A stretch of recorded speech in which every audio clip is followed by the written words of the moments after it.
കൊട്ടിയൂർ വൈശാഖ മഹോത്സവം നാളെ പരിസമാപ്തിയിലേക്ക് എത്തുകയാണ്. രാവിലെ തൃക്കലശാട്ടത്തോടെയാണ് സമാപനം. കഴിഞ്ഞ ദിവസങ്ങളിൽ നിഗൂഢ പൂജകൾ നടന്നു. നിഗൂഢ പൂജകളിലൂടെ പൂജിച്ച കലശങ്ങളിലെ പൂജാദ്രവ്യങ്ങൾ സ്വയംഭൂവിലേക്ക് അഭിഷേകം ചെയ്യും. വിശിഷ്ടവും ശുദ്ധവുമായ കാശ്മീരി കുങ്കുമത്തിൽ തീർത്തതാണ് കളഭദ്രവ്യങ്ങൾ. രാവിലെ തന്നെ ഭഗവാന്റെ ശ്രീകോവിൽ പിഴുത് തിരുവഞ്ചിറ ജലാശയത്തിൽ ഒഴുക്കും. ശേഷം ശ്രീകോവിലിന്റെ മേൽക്കൂര പൊളിച്ചു കളഞ്ഞ് മണിത്തറയിൽ തുറന്ന അന്തരീക്ഷത്തിൽ തൃക്കലശാട്ടം നടക്കും. തൃക്കലശാട്ടം കഴിഞ്ഞാൽ പിന്നെ അക്കരെ കൊട്ടിയൂരിൽ നിന്ന് എല്ലാവരും മടങ്ങും.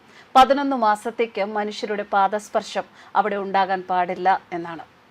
ഇന്ന് 4ാമത്തെ ചതുശ്ശതമായ അത്തം ചതുശ്ശതമാണ്. ചതുശ്ശതം എന്നാൽ എന്താണ് എന്നറിയാത്ത ഒരുപാട് പേരുണ്ടാവും നമുക്കിടയിൽ, അല്ലേ?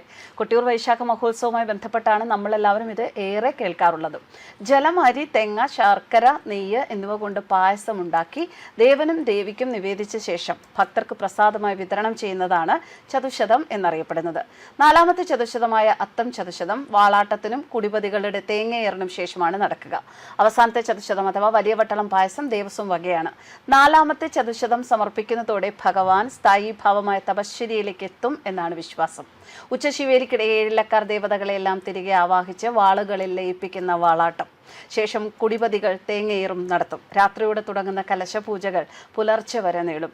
വൈശാഖ മഹോത്സവ ചടങ്ങുകളുടെ ആത്മാവ് എന്ന് വിശേഷിപ്പിക്കാവുന്ന അതീവ തീക്ഷ്ണമായ ആചാര മുഹൂർത്തമാണ് അത്തം ദിനത്തിൽ നടക്കുന്ന വാളാട്ടം. വൈശാഖ മഹോത്സവം സമാപ്തിയോട് അടുത്ത വേളയിൽ അമ്മാറക്കൽ തറയിലെയും മണിത്തറയിലെയും ദേവീദേവന്മാരുടെ തിടമ്പുകളും പരാശക്തി ചൈതന്യം കുടികൊള്ളുന്ന വാളറയിലെ ചപ്പാരം ക്ഷേത്ര വാളുകളും തിരുവഞ്ചിറയിൽ സംഗമിക്കും. സന്നിധാനത്തെ ഭക്തിയുടെ പരകോടിയിലെത്തിക്കുന്ന ശിവശക്തി സംഗമ മുഹൂർത്തത്തിനാണ് തിരുവഞ്ചിറ സാക്ഷ്യം വഹിക്കുക.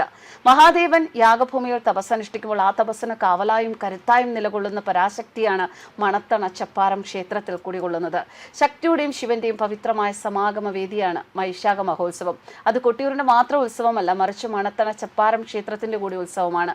ആചാരങ്ങളിലും അനുഷ്ഠാനങ്ങളിലും ഈ 2 ക്ഷേത്രങ്ങൾ അത്രമേൽ ആഴത്തിൽ ബന്ധപ്പെട്ടിരിക്കുന്നു എന്നാണ് വിശ്വാസം.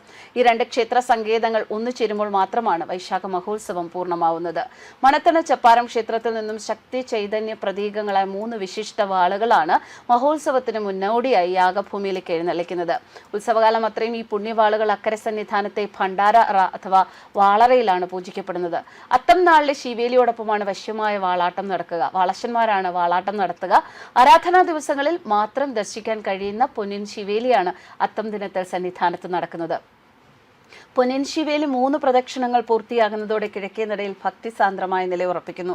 തുടർന്ന് മണത്തണ ചപ്പാരം ക്ഷേത്ര പൂജാരിമാരായ വാളശന്മാർ വാളറയിൽ നിന്നും ചപ്പാരം ക്ഷേത്ര വാളുകളുമായി തിരുവഞ്ചിറയിലേക്ക് ഇറങ്ങി വരും.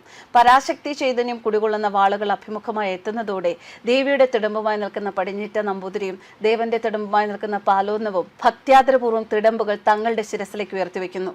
തുടർന്ന് പാണി മുറുകുന്നതോടെ വാളാട്ടം ആരംഭിക്കും. ദേവീദേവന്മാരുടെ തിടമ്പുകൾക്ക് അഭിമുഖമായി നിന്ന് വാളശന്മാർ തങ്ങളുടെ കൈകളിലെ വാളുകൾ പ്രപഞ്ചചക്രത്തിന്റെ ആവർത്തനത്തെ അനുസ്മരിപ്പിക്കും വിധം ചലിപ്പിക്കും.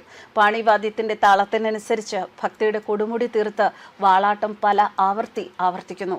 വാളാട്ടത്തിന്റെ വിവിധ ഘട്ടങ്ങൾ കഴിയുന്നതോടെ ഓരോ വാളശന്മാരും ആദ്യം തിടമ്പുകളെയും തുടർന്ന് തിരുവഞ്ചിറയും വലം വെച്ച് പെരുമാളെയും ദേവിയെയും ഭക്തി പുരസ്സരം വണങ്ങി വാളറയിലേക്ക് മടങ്ങുന്നു. തുടർന്ന് ശിവേലി ബാക്കി പ്രദക്ഷിണം പൂർത്തിയാക്കുന്നതോടെ വൈശാഖ മഹോത്സവത്തിലെ ഈ വർഷത്തെ ശിവേലി അവസാനിക്കും. മണത്തണ ചപ്പാരം ഭഗവതി ക്ഷേത്രവും കൊട്ടിയൂർ പെരുമാളുടെ സന്നിധാനവും തമ്മിലുള്ള ആഴമേറിയ ആചാരബന്ധത്തിന്റെ നേർക്കാഴ്ച കൂടിയാണ് ഈ ചടങ്ങ്. പ്രപഞ്ചനാഥനായ മഹാദേവനും അമ്മാറക്കൽ തറയിലെ പ്രാണസഖിയ സതീദേവിയും തിടമ്പുകളായി പരാശക്തിയുടെ മുന്നിൽ നേർക്കുനേർ നിൽക്കുന്ന അപൂർവ നിമിഷമാണ് വാളാട്ടം. പ്രപഞ്ചത്തിലെ തന്നെ വലിയൊരു ആത്മീയ ഊർജ്ജ സംഗമ മുഹൂർത്തം. ഈ സുപ്രധാന മുഹൂർത്തത്തിന് സാക്ഷ്യം വഹിക്കാൻ 33 കോടി ദേവഗണങ്ങളും കൊട്ടിയൂരിലെ തിരുവഞ്ചിറയിൽ സന്നിഹിതരാകുന്നു എന്നാണ് വിശ്വാസം. ന്യൂസ് ഡെസ്ക് കർമ്മ ന്യൂസ്.